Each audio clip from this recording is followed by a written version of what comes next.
नमस्कार, the wire में आपका स्वागत है। मैं हूं आरफा खानम शेरवानी। मैं इस वक्त हैदराबाद में मौजूद हूं, तेलंगाना का हैदराबाद। बहुत खूबसूरत मौसम फिलहाल यहाँ है और यहाँ पर हम जो मुख्यमंत्री रेवंत रेड्डी हैं, उनके खूबसूरत से लॉन में यहाँ मौजूद हैं। लेकिन सवाल बहुत मुश्किल हैं जो उनका इंतज़ार कर रहे हैं। बहुत बहुत शुक्रिया आपका इस इंटरव्यू में भाग लेने के लिए और हमें समय देने के लिए। सुबह सुबह का वक्त है, रविवार का दिन है। तो फिलहाल लोकसभा चुनाव के मद्देनज़र आप देखिए तो एक एक सीट पर बीजेपी की खासकर नज़र है। मैं सोचती हूँ कि विपक्षी पार्टियां ये सोच रही हैं कि बीजेपी जीत रही है, लेकिन बीजेपी को ये नहीं लगता या एनडीए को ये नहीं लगता कि वो जीत रहे हैं। इसीलिए एक एक सीट पर आप देखिए उनकी नज़र है। तेलंगाना बेहद अहम राज्य होने जा रहा है, एनडीए के मद्देनज़र भी और यूपीए के मद्देनज़र भी।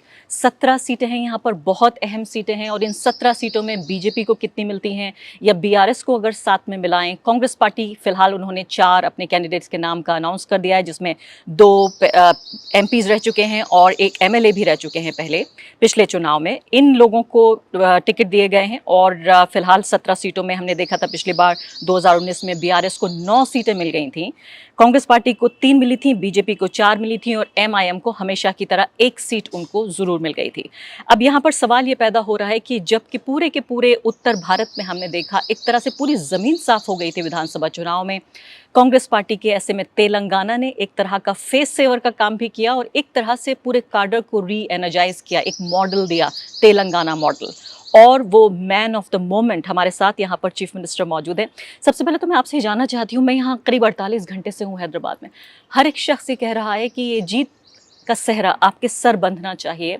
आपने 6 हफ्ते के अंदर पूरा गेम चेंज कर दिया, वरना बिल्कुल ये लग रहा था कि लोकसभा चुनाव में कि बीआरएस फिर से वापस आ रही है। तो एक माहौल ग्राउंड में जब नहीं रहता है तब साउंड ज़्यादा सुने आता है। तो नीचे जो किसान लोग, विद्यार्थी लोग, निरुद्योग युवता लोग जो सोच रहा है, कभी सरकार सुनने के लिए कोशिश नहीं की। खासकर महिला क्या सोच रही है, महिलाओं के लिए क्या करना है, सब सारे छोड़ दिए पिछले सरकार। तो वो समय पर मीडिया मैनेजमेंट या एडवर्टाइजमेंट्स या नेशनल परसेप्शन क्रिएट करने में केसीआर लगातार वही काम पे लग के थे।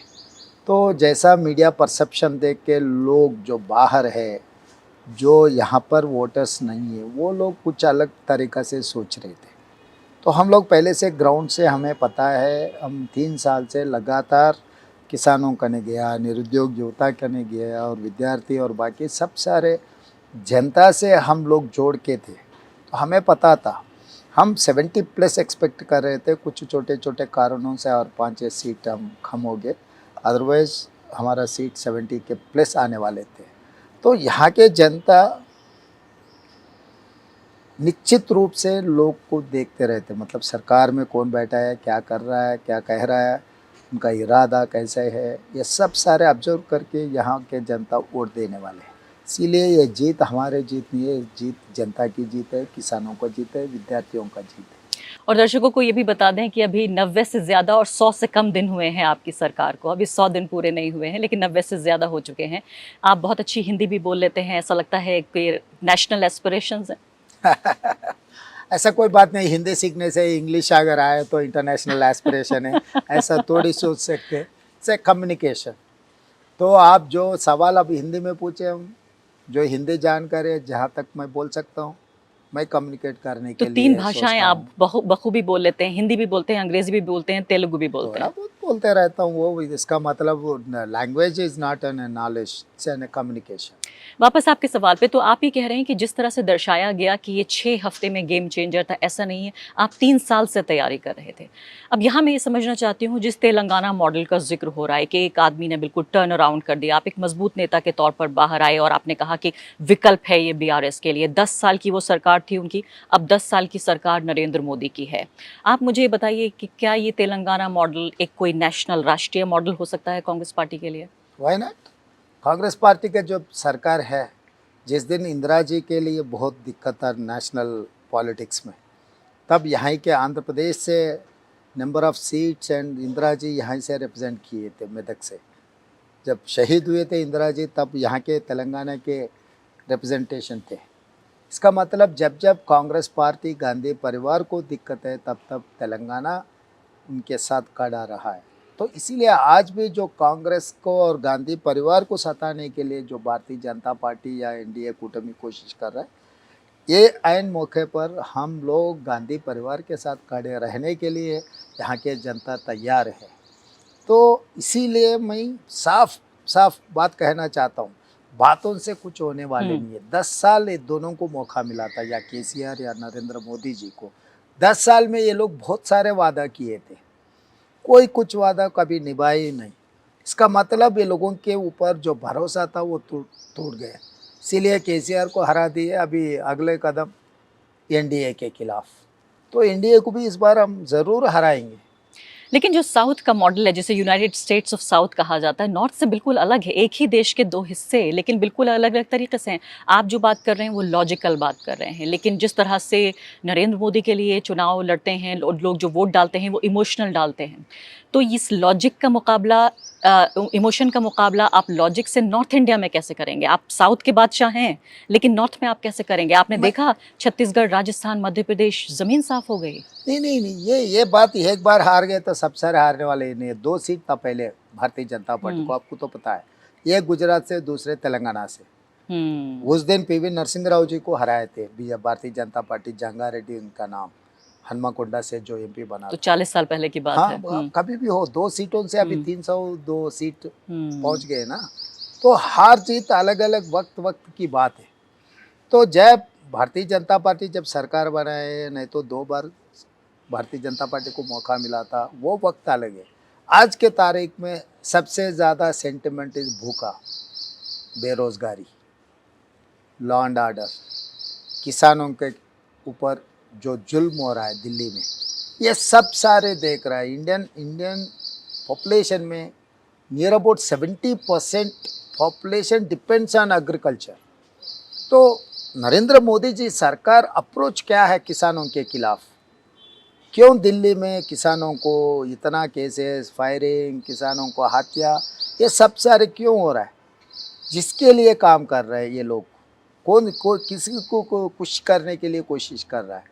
तो जब सरकार आम जनता के लिए अगर काम करना है तो पहले किसानों का समस्या क्या है पता करना, किसानों के लिए कुछ मैनिफेस्टो, कुछ आपके एजेंडा रहना। मगर आपके एजेंडा क्या है? किसान के खिलाफ 3 काला कानून लाए थे, बहुत 16 month they fought like anything, 700 के ज़्यादा लोग शहीद हुए थे, फिर वापस ले लिए, माफ़ी मांगा, फिर आज के तारीख में फिर किसानों को मारने में, मारम पीट में लग गया सरकार। इसका मतलब किसानों को जब एनडीए कूटमी, नरेंद्र मोदी जी सरकार जब दुश्मन समझ रहा है, तो सरकार किसानों को दुश्मन समझे तो किसान क्या सोचेगा? किसानों को हत्या करने के लिए जो सरकार सोच रहे, वो सरकार को क्यों फिर तीसरी बार वोट देने वाले? तो ये समझने की बात है। पहले किसानों का दिल में क्या है वो सुने तो आपको हिंदुस्तान में जो बदलाव आने के लिए, बदलाव जो माहौल है, वो तब पता लगेगा आपको। आपने, ऐसा लगता है कि किसानों के दिल पे हाथ रखा या नफ्स पे हाथ रखा? आपकी एक बड़ी जीत की वजह रायतू बंधु आपकी स्कीम भी थी। मैं उस पर ज़रा से पल में आती हूँ, लेकिन चूंकि आप वो सारे मुद्दे उठा रहे हैं इस इंटरव्यू में, जो हम देखते हैं राहुल गांधी अपनी भारत जोड़ो यात्रा के दौरान उठाते रहे हैं। मैंने उनके साथ मुरादाबाद, अलीगढ़, आगरा जाके देखा, और उत्तर प्रदेश के ये इलाके हैं, और लोगों में काफ़ी हद तक इसको लेकर मैं कहती हूँ कि एक तरह से उनकी आवाज़ पहुँच रही है लोगों तक। लेकिन साथ साथ क्या आपको लगता है कि आपका ये मैसेज जो आप तेलंगाना की जनता को दे पाए, क्या राष्ट्रीय स्तर पर राहुल गांधी की भारत जोड़ो यात्रा इन्हीं मुद्दों के साथ, क्या आपको लगता है असरदार बन पा रही है? क्योंकि हम ये तो जानते हैं कि दक्षिण भारत में उनकी भारत जोड़ो यात्रा का असर हुआ, लेकिन उत्तर भारत में तो ऐसा नहीं हो रहा है। अरे मैं वही बात कहना चाहता हूँ, मैं बार बार, कि चुनाव हार जीत बहुत सारे मुद्दों पे ऊपर रहता है। कभी लोकल लीडरशिप का भी ज़रूरी है। जो नेशनल लीडर का आवाज़ पहुँच भी गया, लोकल कैपिटलाइज करने के लिए कोई नेता अगर तैयार नहीं है, कभी वहाँ पर लोकल फैक्टर्स और कुछ तेज़ी से अगर आए और मैनिपुलेशन भी कुछ होगा, ये सब सारे मुद्दों के ऊपर अभी चुनाव हार जीत अलग है। मगर जिस दिन जो मुद्दों के कारण है उसी के ऊपर अगर इलेक्शन का चर्चा हो गया, तो तब वही उसके आधार पर लोग वोट देंगे। लेकिन राष्ट्रीय स्तर पर तो पूरा मीडिया पे टोटल कंट्रोल है बीजेपी का। ऐसे में जो मैसेज है राहुल गांधी का या कांग्रेस पार्टी का राष्ट्रीय स्तर पर, वो पहुंचेगा ही कैसे लोगों के पास? अरफा, मैं एक बात साफ कहना चाहता हूँ, कम से कम वहां पर पकड़ है, यहाँ पर खुद का मालिक है, हर मीडिया का owner KCR. So whatever 95% of the management belongs to TRS party, owned by KCR. फिर भी आप कर पाए? फिर तो ये मीडिया एक परसेप्शन क्रिएट कर सकते, मीडिया चुनाव को हरा नहीं सकते, मीडिया चुनाव को जिता नहीं सकते। फिर आपका कम्युनिकेशन का मेथड क्या था? किस तरह से आप लोगों तक पहुंचे? भाई जनता में जाना एक ही मेथड है। कन्याकुमारी से कश्मीर तक राहुल जी का जो 150 डेज 4000 किलोमीटर पद है, that itself is more than enough. This is what ground. Ground में जो जनता को रीच होना है, जो बोल दिए, हर आदमी हमारा रिपोर्टर बन गया। हम कोई मीडिया के रिपोर्टर का कोई जरूरी नहीं, हर आदमी रिपोर्टर बन गया। हाँ, हर किसान, हर युवता और निरुद्योगी हमारा रिपोर्टर है, हमारा जर्नलिस्ट है। वही कम्युनिकेट कर रहा है दुनिया को। भाई हम राहुल जी से मिला, राहुल जी से फोटो लिए, राहुल जी का भाषण सुने, राहुल जी ये कहा, स्विगी वर्कर्स के लिए राहुल जी ये कहा, किसानों के लिए राहुल जी ये कहा, महिलाओं के लिए राहुल जी ये कहा। हर प्रदेश में क्या क्या तकलीफ है, राहुल जी हमारी आवाज़ सुन रहे पूरा दिन भर पद यात्रा में। शाम को 15 मिनट राहुल जी उनके तरफ से बात अपने टेबल पे रख रहा है। तो ये सब सारे आप सेलेक्टेड सैलरीड रिपोर्टर्स के ऊपर आधार है ये लोग। हम सोशल वर्कर, सोशल रिस्पॉन्सिबिलिटी से जो लोग काम कर रहा है, वो ये हमारे जर्नलिस्ट है, हमारे लिए रिपोर्ट करने वाले जर्नलिस्ट है, जो पब्लिक के तकलीफ उठाने वाले जर्नलिस्ट है हमारे लिए, विपक्ष के काम करने वाले जर्नलिस्ट है हमारे लिए, सरकार को तारीफ करने वाले जर्नलिस्ट थोड़ी है। एक मीडिया के छात्र के तौर पे शायद मैं ये एक सबक लेके जाऊंगी यहाँ से कि जब हर एक व्यक्ति रिपोर्टर बन जाए तो इस तरह से बिग मीडिया को हराया जा सकता है। सिंपल। बहुत ज़बरदस्त आपने ये बात कही और अच्छा फॉर्मूला है, लेकिन आपके साथ वो डिमोनाइजेशन नहीं है आपका जो राहुल गांधी का होता है। राहुल गांधी को चांदी का चम्मच है उनके मुंह में, इसके अलावा वो एक पप्पू हैं, वो कुछ नहीं जानते, वो पार्ट टाइम पॉलिटिशियन हैं। आपको तो इस तरह की इमेज का सामना नहीं करना पड़ा जहाँ पूरा आपको डिमोलिश करने की कोशिश की गई हो। तो मैं हर आदमी को पहले कैरेक्टर असैसिन करने का एनडीए फार्मूला है, ये आज नहीं है, पहले से भी उन लोगों का फार्मूला एक ही है। जो सामने आपके सामने खड़ा रहा है, आपको जो सवाल उठा रहा है, सवाल पूछ रहा है, उन लोगों का कैरेक्टर असैसिन कर दो, तो वो लोगों का फार्मूला यही है। This is nothing but, single word में अगर मैं बोलना चाहता हूँ, हैबिचुअल ऑफेंडर्स। ये हैबिचुअल ऑफेंडर्स को हैंडल करने में हर तरीका अलग अलग के सोच रहता है। तो मुझे पता है KCR also used similar model, मगर लोग जब उनके तकलीफ, जो सरकार ने तकलीफ हल्का करने के लिए कोशिश नहीं की, तो लोग खुद सोचते भाई ये झूठ बोल रहा है, चलो उनको गाली दे रहा है, ठीक है, उन्हें इनो क्या कर रहा है, समझते हैं लोग, आपको लगता है? हाँ, क्यों नहीं, मतलब हम लोग जब जनता करने जा रहे हैं, हम लोग सिंपल वही वो उन्हीं के तकलीफ को उठा के हम बात किए ना। ज़्यादा भाषण देने का ज़रूरी नहीं है, उनके तकलीफ के बारे में हम चर्चा किए ना, वो कनेक्ट हो जाएंगे। क्योंकि 10 साल से उनके बारे में बात नहीं हुई थी। मैं आऊँगी फिर से, और ये बहुत दिलचस्प बात आपने उठाई है कि मीडिया से किस तरह से अपना मैसेज, क्योंकि कभी कभी तो मैसेंजर ही मैसेज बन जाता है। तो मैं ये ज़रूर समझूंगी, क्योंकि ये राष्ट्रीय स्तर पर इतना बड़ा रोग है कि ये कैंसर बन चुका है, जहाँ ऑपोजिशन को कोई जगह ही नहीं मिल रही है। आप ये समझिए कि राहुल गांधी ने अपना यूट्यूब शुरू किया उसके ज़रिए, और फिर उन्होंने कहा कि एक पब्लिक कॉन्टैक्ट के अलावा और कोई तरीका नहीं हो सकता। क्योंकि हमें ये नहीं भूलना चाहिए कि जब हम चुनावी जोड़ गुणा गणित का हम जिक्र करें तो उसमें मीडिया का बहुत अहम रोल, सेंट्रल रोल प्ले कर रहे हैं। मैं आ जाती हूँ कुछ मुद्दों पर। इसमें रायतु बंधु जो आपकी स्कीम है, जिसने रातों रात एक तरह से पूरे किसानों को आपके फेवर में कर दिया, 90 दिन से ज़्यादा गुजर गए हैं, स्कीम अभी तक रोल आउट नहीं हुई, आप क्या इंतज़ार कर रहे हैं, किस बात का? नहीं, हमारा तो रायतु बंधु तो ऑलमोस्ट 4 एकड़ तक अब दे चुके हैं, अब 5 एकड़ तक हम देंगे। रायतु बंधु में जो नेशनल हाईवेज पे सड़क में जो लैंड गए, उन्हीं लोगों को केसीआर दे रहे थे, जो पहाड़ों को भी रायतु बंधु दे रहे थे। ऐसे जहाँ पर मिसयूज़ है, हम लोग मिसयूज़ को रोकना चाहता है। तो रायतु बंधु almost I have paid more than 4000 crores out of 6,500 crores। I have paid already 4000 crores and another 15 days I am going to complete remaining amount। तो यहाँ पर जो किसान को मदद करने के लिए हम लोग इन्वेस्टमेंट अश्योरेंस दे रहे हैं। जो खेती नहीं कर रहा है उनका इन्वेस्टमेंट का मतलब क्या है? तो जिसको ज़रूरी है उनको ही देने का हमारा इरादा है। तो हम रैतु भरोसा स्कीम इसीलिए बढ़ा के दे रहे, जो वेस्टेज जो ineligible persons है who is paying crores of rupees income tax, though they are getting this Raitu Bharosa, Raitu Bandhu scheme. How come it is correct? So welfare का मतलब क्या है? BPL card is the fundamental. तो BPL below poverty line में जो लोग हैं उनको सरकार मदद करने का ज़रूरी है। तो हमारा प्लानिंग साफ साफ है। जो सुपर रिच है उन लोगों को कुछ सरकार से मदद मिलने का कोई ज़रूरी नहीं, आउट ऑफ द वे। तो वन गो में आप नहीं कर पाएंगे इसको इम्प्लीमेंट? नहीं, वो स्टेप बाय स्टेप, फर्स्ट 1 एकड़, 2 एकड़, 3 एकड़, 4 एकड़, 5 एकड़। We are most out of 68 lakhs already we have paid almost 56 lakhs beneficiaries. तो आप कैमरे पे ही कह रहे हैं कि आप भूले नहीं है किसानों को, ऑलरेडी पैसा रिलीज हो चुका है। हाँ, अब this is black and white. नहीं, आप जो हमारे फाइनेंस डिपार्टमेंट से आपको एक्चुअल्स में देता हूँ को, अगर if you want I will give you 56 lakhs beneficiaries data. लेकिन इसमें खबरें नहीं छपी हैं इस बारे में अभी। अरे भाई, खबरें वो छापने के लिए कोशिश नहीं करे, मैं भी पूछ रहा हूँ। नहीं, वो लोग ये समझ रहे हैं मैं ये पूछे तो पहले एडवर्टाइजमेंट दे दो। पिछले एडवर्टाइजमेंट्स के कुछ पैसे पड़ा हुआ है, पिछले सरकार हमको जो दिए वो पेमेंट रिलीज करो। लेकिन खबरें क्यों नहीं छप रही हैं? नहीं, उनका खुद का एजेंडा है। मैं पहले ही बोले, management belongs to BRS party, why should I ask to publish all these issues. अभी भी आपकी सरकार के बाद भी जाहिर है मैनेजमेंट तो रातों रात नहीं बदलेगा। नहीं बदलेगा। और दूसरी बात है, पिछले सरकार ने बहुत सारे एडवर्टाइजमेंट्स दिए उन लोगों को, उनका पेमेंट पेंडिंग है। साहब हमारा पेमेंट रिलीज करो तब हम आपके खबरें छापेंगे। तो मैं बोला भाई, आउट ऑफ द वे जो भी रिलीज हुआ हैव टू एग्जामिन, अदरवाइज वो जो क्राइम किया उसको क्यों मैं कंटिन्यू करूँ। तो उन लोगों का भी कुछ, लेकिन आप वायर पे कह रहे हैं कि किसान याद है आपको, पैसा रिलीज हो रहा है स्टेप बाय स्टेप सारी स्कीम। अल्फा, मैं एक बात साफ कहना चाहता हूँ, मैं ऑफिशियल ब्लैक एंड व्हाइट में डेटा देता हूँ। You go and check with farmers, you come back.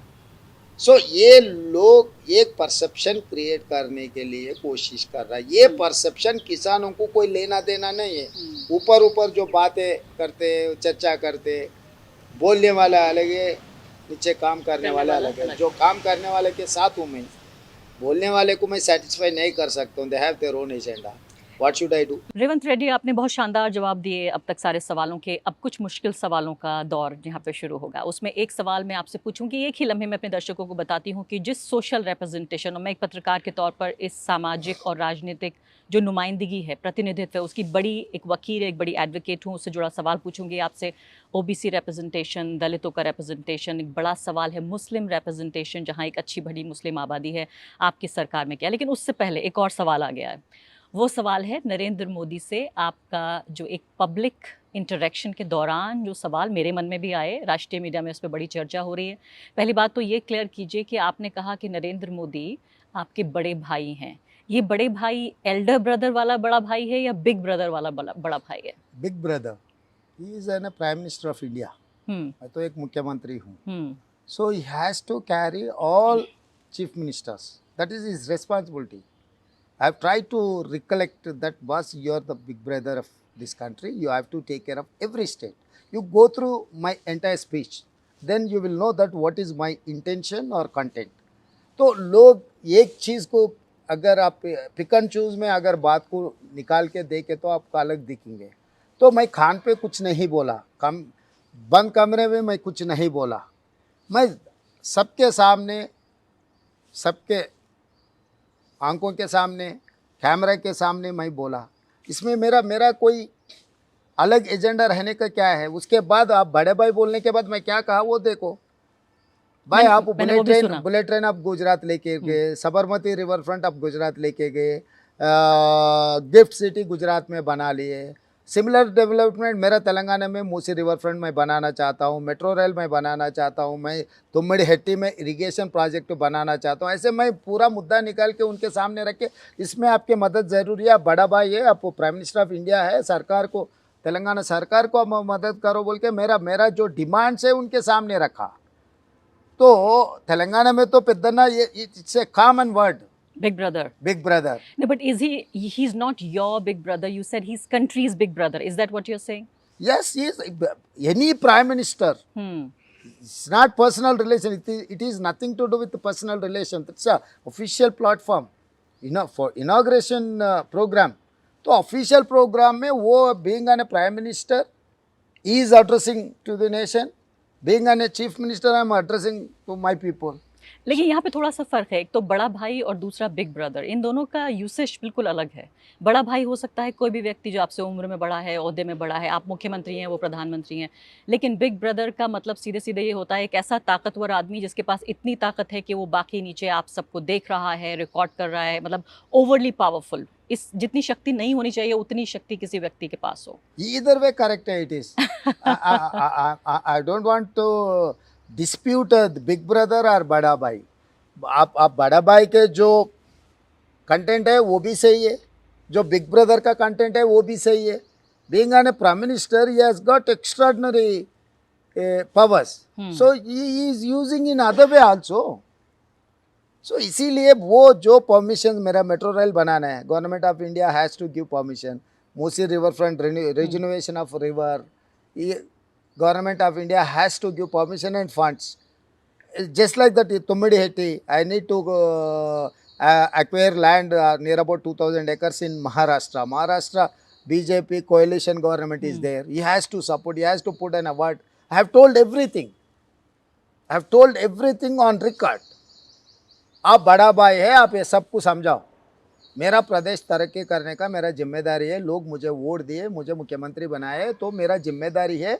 मैं जब चुनाव आऊँगा, चुनाव आएगी तब मैं राजनीति करूँगा। जब बिना तब भाई बराबर रहेंगे। तो अभी कल मेरा भाषण देके होगा। कल मैं मेडचल में कहा था, आप लोग वो बीजेपी और बीजेपी गोदी मीडिया ये परसेप्शन क्रिएट कर रहे हैं कि 400 सीट जीतने वाले हैं। मैं अरफा एक सवाल पूछना चाहता हूँ, जब मोदी जी खुद 400 सीट जीतने का एनडीए कूटमी के अलावा भारतीय जनता पार्टी का अगर 400 सीट जीतना है तो चंद्रबाबू नायडू से क्यों अलायंस है, नवीन पटनायक से क्यों अलायंस है, नीतीश कुमार से क्यों अलायंस है, देवगौड़ा जी से क्यों अलायंस है, अजित पवार से क्यों अलायंस है, एकनाथ शिंदे से क्यों अलायंस है, अनुप्रिया पटेल जी से क्यों अलायंस है? ऐसा मैं आपको 100 दिखाऊंगा।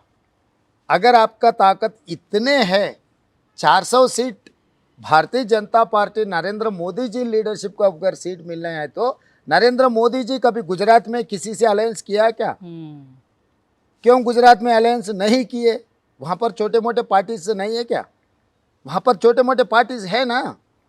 जब खुद के ऊपर भरोसा कम हो जाएंगे, सीट कम मिलेंगे, जब भरोसा नहीं है तीसरी बार सरकार बनाने का, तब अलायंस की बात आती है। कहीं पर भी अलायंस की बात कहाँ पर है? लेकिन लगता है कि ऑपोजिशन को ज्यादा विश्वास है कि मोदी जीत रहे हैं बजाय इसके कि खुद मोदी जी को विश्वास है कि वो जीत रहे हैं। वरना जैसे आपने कहा कि खुद अलायंस ये नहीं कर रहे होते, एक नर्वसनेस तो ऑपोजिशन के खेमे में देखी जा रही है। मैं पहले से ये बिग ब्रदर वाले सवाल पे और 2-4 सवाल हैं जो आपसे पूछ लेती हूँ, फिर इस वाली बात पे आती हूँ मैं कोalition की बात पर।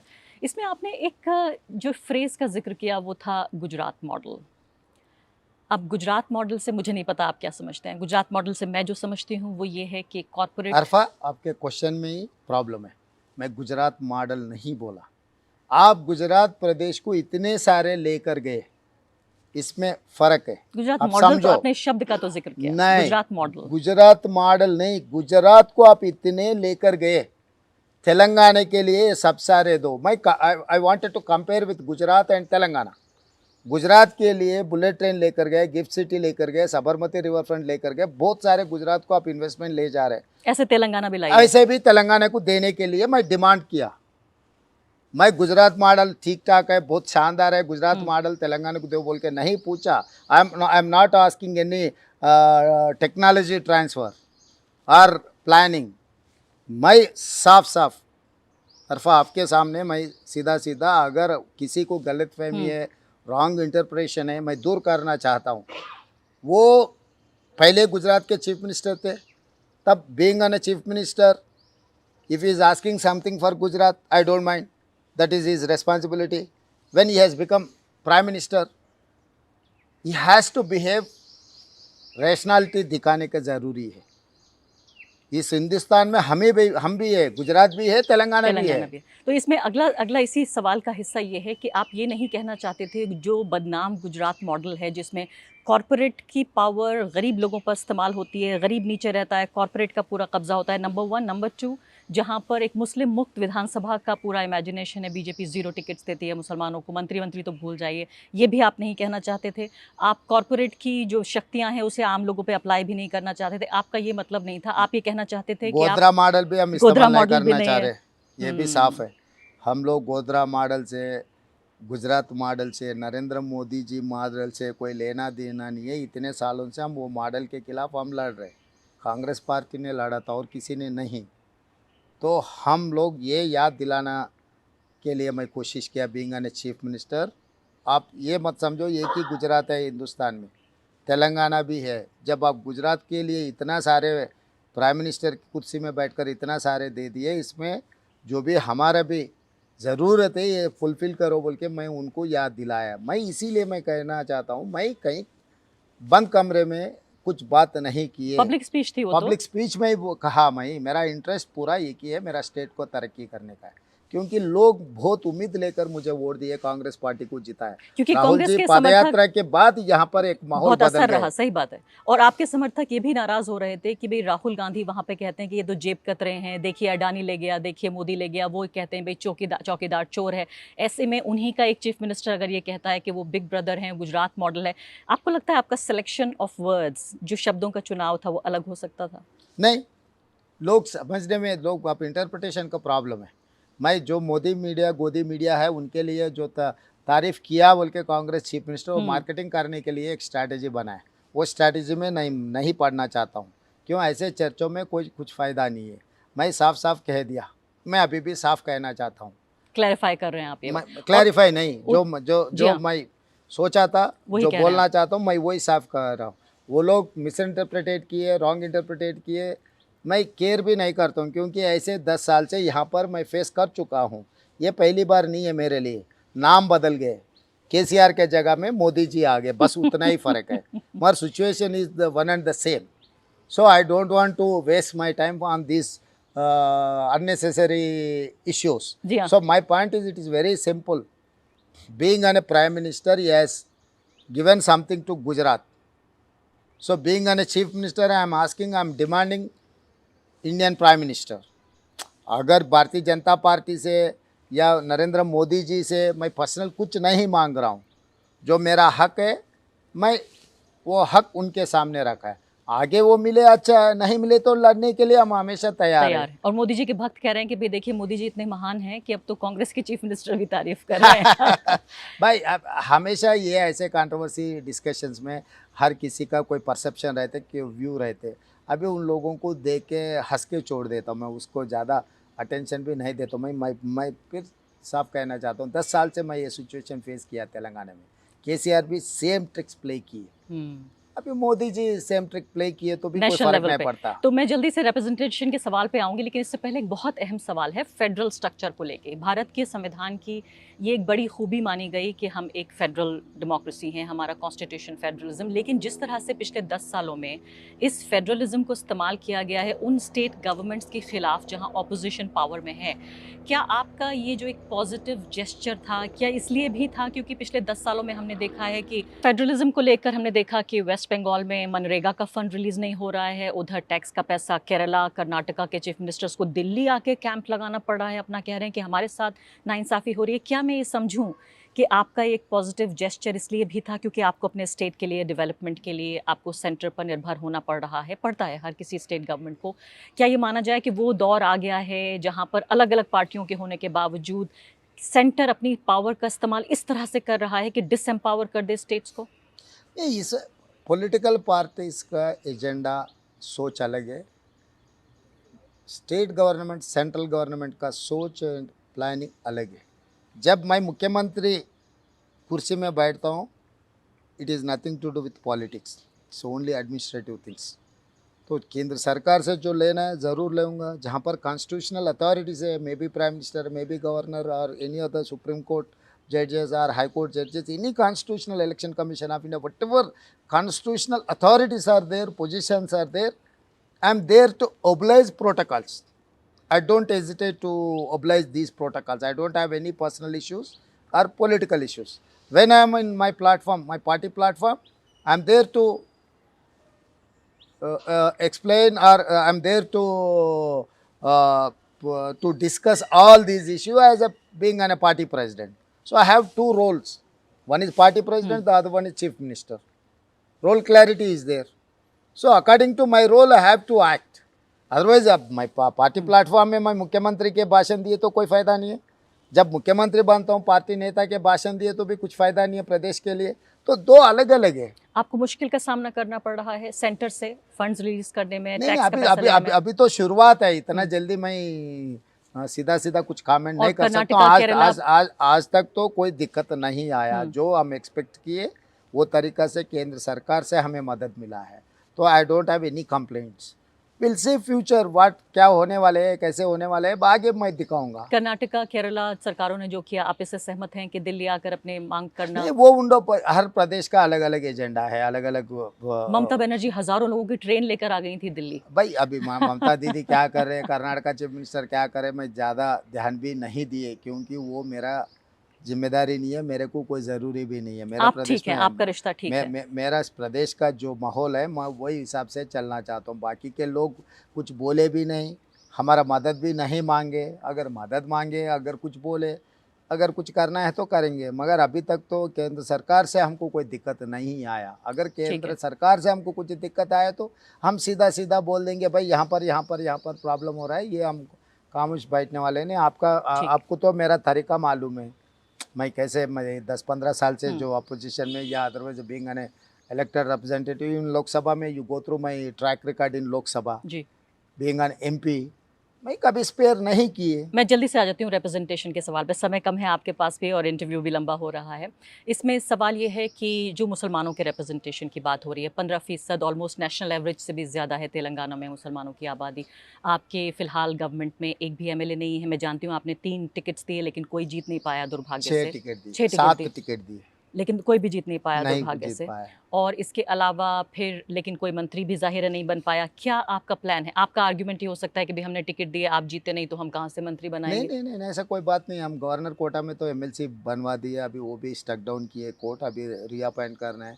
एंड एडवाइज़र 4 लोगों को अपॉइंट किए. तो एक मुसलमान फॉर्मर मिनिस्टर शब्बीर अली जी को government advisor, that particular 90% of the population के जो एजेंडा है SC ST OBC माइनॉरिटी सबका कैबिनेट रैंक दे के उनको हम एडवाइज़र बनाए. और additional advocate general all these years आज़ादी से लेकर आज तक एडिशनल एडवोकेट जनरल कभी माइनॉरिटी को दिया ही नहीं. पहली बार मैं दे चुका हूँ. मेरा पेशी में ऑफिसर, पिछले ऑफिसर्स चीफ मिनिस्टर के पेशी में दफ्तर में कोई हायर नहीं था. मेरा पेशी में Shahnawaz Kasim IPS officer IG cadre officer को मेरा पेशी में ले लिए. ऑल कॉरपोरेशन में आज तक 5 कॉरपोरेशन अपॉइंट किए. तो 4 कॉरपोरेशंस को माइनॉरिटी को मैं दे चुका हूँ. कि यहाँ पर आप ये मत सोचो कि नेग्लेक्टेड कम्युनिटी है. माइनॉरिटी वेलफेयर का पूरा मुख्यमंत्री मेरा आपके हाथ पास में. है? मैं रिव्यू कर रहा हूँ क्योंकि मैं पर्सनल सुपरवाइज करना चाहता हूँ हर जगह में, जहाँ जहाँ. अब एनर्जी कितना इम्पोर्टेंट है आपको तो पता है. Principal secretary and CMD of Genco and Transco minority को दिए. डिस्कॉम्स कितना सीरियस सब्जेक्ट है. डिस्कॉम का, सदर्न डिस्कॉम का MD ने माइनॉरिटी ऑफिसर को और बनाया. MLC बना रहे हैं आप? अभी बना दिए ऑलरेडी गवर्नर कोटा और में. उनको मिनिस्टर भी बनाएंगे क्या? ऐसा अभी इरादा वो है? आगे अभी पार्टी लेकिन डिसाइड इरादा करेगी. है ऐसा कोई आपका? नहीं, माइनॉरिटी तो को मिनिस्टर बनाने का है. अभी 6 खाली है, उसमें से एक माइनॉरिटी मिनिस्टर बनाना है. माइनॉरिटी जिसको बनाना है party has to decide. I can not decide. मैं मेरा घर पे बैठ के मैं और इनको आपका बनाऊंगा. ऑब्जर्वेशन क्या है, क्यों आपके ये 6 कैंडिडेट हार गए? तो ऑब्जर्वेशन ऐसे है, जब MIM जानबूझकर हर आदमी को माइनॉरिटी कोई किसी का रिप्रेजेंटेशन ही नहीं रहना बोल के हरवा दिए. ओल्ड सिटी 7 के अलावा ना TRS में कोई माइनॉरिटी रिप्रेजेंटेशन नहीं है, ना कांग्रेस में भी माइनॉरिटी रिप्रेजेंटेशन नहीं है. उस दिन उन लोगों का इरादा था, वो किसी ने जीत भी नहीं सके. तो आज उन लोगों का भी सोच बदलाव आते शायद. तो इसीलिए हम चार MLCs बनाए. 2 MLA कोटा में, 2 गवर्नर कोटा में. उसमें से एक हम लोग माइनॉरिटी को दे दिए. इसका मतलब 4 एडवाइजर बनाए, 4 में से एक माइनॉरिटी को एडवाइजर सोच रहे बनाए. हैं आप उनके बारे में? सोच नहीं, मेरा डिसीजन मतलब हो आपके चुके दिमाग में हैं. ये थॉट है कि नहीं, हाँ, पार्टी का पॉलिसी मिलना है. चाहिए. नो हर कम्युनिटी का रिप्रेजेंटेशन देने का, सोशल जस्टिस करने का कांग्रेस पॉलिसी है. I have to implement, I have to oblige my party decision. There are 6 vacancies. One is for Muslim minority. So that is our आगे, party आगे policy. देखेंगे आप क्या करते हैं। ओबीसीज पे आ जाती हूँ। गिनती करो की बात कर रहे हैं राहुल गांधी, बड़ी अच्छी बात है। ज़मीन पे भी काफ़ी नज़र आ रहा है इस बात का असर। आप किस तरह से रिप्रेजेंटेशन देने के बारे में सोच रहे हैं? क्योंकि बार बार एक आरोप ये लग रहा है कि भाई जो केसीआर की सरकार थी वो एक पार्टी की सरकार बन गई थी, यहाँ पर एक तरह से एक जाति, एक रेड्डी समुदाय की सरकार बन रही है। इसका क्या आपके पास जवाब क्या होगा इस आर्ग्यूमेंट का, इस आरोप का क्या जवाब है? और दूसरे, क्या आपको लगता है कि ओबीसीज को उनका रिप्रेजेंटेशन मिल रहा है? बराबर मिल रहा है। आप कैबिनेट देखो, पिछले सरकार में कितने ओबीसी को दिया, हमारे सरकार में 12 में हम कितने ओबीसी रिप्रेजेंटेशन दिए। एंड ओबीसी सेंसस का तो हम पॉलिसी बना दिए, ऑलरेडी असेंबली में बिल पास कर चुके हैं, पूरा गाइडलाइंस भी दे चुके हैं। इसका मतलब जो रिटॉरिक स्पीच देने वाले के लिए हमारे कहने कोई जवाब नहीं है। हमारे Congress party is for social justice, तो हर वर्ग की, हर जाति का रिप्रेजेंटेशन हमारे सरकार में। एक आंकड़ा है मेरे पास, आपके सामने रखना चाहती हूँ। वो आंकड़ा ये है कि 14 टिकट आपने रेड्डी समुदाय को दिए पिछले असेंबली इलेक्शंस में, जिसमें सिर्फ 3 लोग जीत कर आए। इसके अलावा आपने 5 टिकट दिए ओबीसीज को, उनमें 2 जीते। तो आप रेशियो देखिए कि 15 में जीत रहे हैं। कहाँ के बोल रहे हैं आप? असेंबली इलेक्शंस का पिछला। वो गलत है आंकड़े, अगर कोई आपको बोले तो। जी नहीं, ये कॉन्स्टिट्यूएंसी जो लोकसभा की नॉर्थ तेलंगाना की, निजामाबाद, जहीराबाद, आदिलाबाद, करीमनगर और मेदक लोकसभा। आप क्यों सब बांट के देख रहे हैं? Telangana as a whole, Telangana regions के हिसाब से देखेंगे ना? तेलंगाना रीजन है, तेलंगाना एंटायर वन रीजन। तो हम लोग 29 ओबीसी को दिए, और नियर अबाउट 42-43 रेड्डीज को दिए, बाकी का 18 एससीज एंड 12 एसटीज। तो ये कॉम्बिनेशन में हम लोग दे चुके हैं। रिजल्ट 65 आया, अब 64 कांग्रेस, 1 इज अलायंस। तो उसमें से आप you go through that seats. Survey के हम लोग तेलंगाना से हम तय नहीं किए टिकट्स का, हम डिस्ट्रिक्ट से रिप्रेजेंटेशन लिए एंड कॉन्स्टिट्यूंसी लेवल से रिप्रेजेंटेशन, मतलब उन लोगों का कंसल्टेशन पूरा किए, डिस्ट्रिक्ट में कंसल्टेशन किए, स्टेट में कंसल्टेशन किए, पीईसी में कंसल्टेशन किए, सर्वे भी करवाए एंड सीईसी फाइनली डिसीजन लिए। डिसीजन स्टेट लेवल पे, हमारे लेवल पे एमएलए टिकट, एमपी टिकट तय नहीं होते। तो लोकसभा में आप कहेंगे कि आप ओबीसी को रिप्रेजेंटेशन देने का बराबर, परसों 2 राज्यसभा दिए, तो एक तो ओबीसी को दिए, एक रेड्डी को नहीं दिए, चौधरी को दिए, दूसरा तो ओबीसी यूथ कांग्रेस वाले को दिए, क्योंकि ओबीसी में 2 मोदी जी की एमएलसी बहुत दिए। नजर है। नहीं, एमएलसी 2 दिए, तो हम रेड्डी को नहीं दिए, एक ओबीसी को दिए, एक वेलमा कम्युनिटी को दिए। आप ये क्यों नहीं देख रहे? हम लोग 4 एमएलसी दिए अभी तक, मैं मुख्यमंत्री बनने के बाद। 4 में एक भी रेड्डी नहीं है, 2 ओबीसी। तो ये आरोप नहीं मानते आप? नहीं, गलत है आरोप। आरोप के लिए आरोप किए तो मेरे कहने कोई जवाब नहीं है। आप एक्शंस के ऊपर आरोप किए तो मैं कुछ जवाब दे सकता हूँ। अब आखिरी सवाल आपसे कि इन 17 सीटों में क्या उम्मीद कर रही है कांग्रेस पार्टी? सर्वे तो आपके फेवर में जा रहे हैं, लेकिन क्या ऐसा तो नहीं है कि आप थोड़ा सुस्त पड़ जाएंगे कि अच्छी बात है, हम तो जीत गए असेंबली, तो ऐसा लोकसभा मैं में चुनाव जीतेंगे? को कभी भी ऐसा नहीं लेता हूँ। आप पिछले बाई इलेक्शंस में भी देखो, हम जहाँ पर डिपॉजिट भी नहीं मिला उतना ही ताकत से लड़े, जहाँ पर हम सरकार बनाए उतना ही ताकत से लड़े। कितनी सीटें? 14 सीट तो मैं बराबर दूंगा तेलंगाना से। 14 पक्की बात है? आप यू मार्क माय 3 से 14, 11 का गेन आप देंगे और उतना ही 5 असेंबली से लेकर मैं 65 असेंबलीज को गया। फिर इसका ग्रोथ को कैसे देखते आप?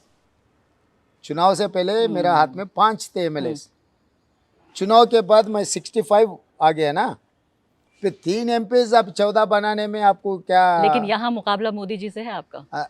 अब ये सामने वाले कौन है कि वो पता नहीं है। मेरा भरोसा है जनता के ऊपर, क्योंकि जब 2 सीटें थी तब भी एक तेलंगाना से थी, आपने याद दिलाया। मैं इसीलिए मैं कह रहा हूँ कि जो मेरा भरोसा है किसानों के ऊपर, मेरा कार्यकर्ताओं के ऊपर। मैं नेता को देखकर मैं हिसाब किताब नहीं करता हूँ। जब पावर में रहेंगे नेता अपने साथ में रहेंगे, जब पावर नहीं है नेता छोड़ के जाएंगे। मगर कार्यकर्ता तेलंगाना के किसान ऐसा नहीं है, अच्छे बुरे में हमारे साथ दिए, उन्हीं लोगों के ऊपर भरोसा है मेरा। अब मेरा मीटिंग्स अभी पार्लियामेंट के लिए तैयारी चल रही है ना, कल भी मीटिंग बनाया, उससे पहले भी मीटिंग बनाया, महबूब नगर में भी मीटिंग बनाया, बहुत सारे जगह में, छेवल्ला में भी मीटिंग बनाया। बिल्कुल आखिरी सवाल, आप पानी की समस्या को लेकर, छोटा सा बस सवाल है ये। जिस तरह से कर्नाटका में, बेंगलोर में हम देख रहे हैं कि इस हद तक समस्या है कि राजस्थान के लोग भी हैरान हैं कि भाई हमारे यहाँ पानी नहीं है और हमें इतनी परेशानी नहीं है जितनी वहाँ हो रही है। क्या आपको लगता है कोई सबक तेलंगाना के लिए भी कोई ऐसी समस्या आ सकती है? नहीं, ये ड्राउट है, पूरा देश में है, तेलंगाना के लिए अलग नहीं है। कृष्णा गोदावरी में पानी नहीं है, पिछले बार ड्राउट आ गया, बारिश जितना होना था नहीं हुआ था, पानी का कुछ प्रॉब्लम आ जाएंगे उसको एड्रेस कैसे करना वो सब लोग हम कोशिश कर रहे हैं, एक्शन प्लान बना दिए कि पीने का पानी कोई तकलीफ ना हुए, क्योंकि अभी किसानों के लिए पानी देने के लिए नहीं है। इसीलिए हम एग्रीकल्चर हम अलर्ट करते रहे किसानों को, भाई अभी इस बार पानी नहीं मिलने तैयार वाले। हैं? हाँ तैयार है हम सब अगर पूरी ऐसी तरह कोई से। समस्या आती है? तीन बार हम रिव्यू कर चुके हैं, इरिगेशन से, बाकी के डिपार्टमेंट से भी हो गए। कल भी हैदराबाद शहर के हमारे इंचार्ज मिनिस्टर जी। पूनम जी ने रिव्यू करवाया, तो हम लोग कोशिश कर रहे हैं ये पूरा एड्रेस करने के लिए। बहुत बहुत शुक्रिया आपका। Good luck to you mister chief minister. Thank you very much. Yes.